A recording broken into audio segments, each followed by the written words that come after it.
may mga nakikisawsaw para magpasimula ng hate train sa SB19.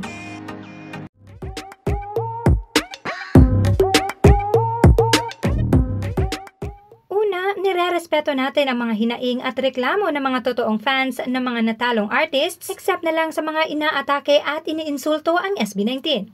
Pero ang mahirap intindihin ay etong mga fans sa kabilang fandom na nakikisawsaw dito and in fact, mas maingay pa sa mga totoong fans. Sila pa itong mas galit na galit at pumuputok ang butse. Kung tutuusin, dapat masaya sila ngayon dahil nanalo ang kanilang girls sa lahat ng kategoryang nominado ang mga ito.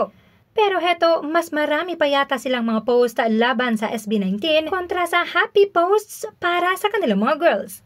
They are clearly making fake rage tweets dahil hindi naman sila totoong apektado sa pagkatalo ng ibang nominees. Ang katotohanan kasi nasasaktan at galit sila sa tuwing may achievements ang ating mahalima.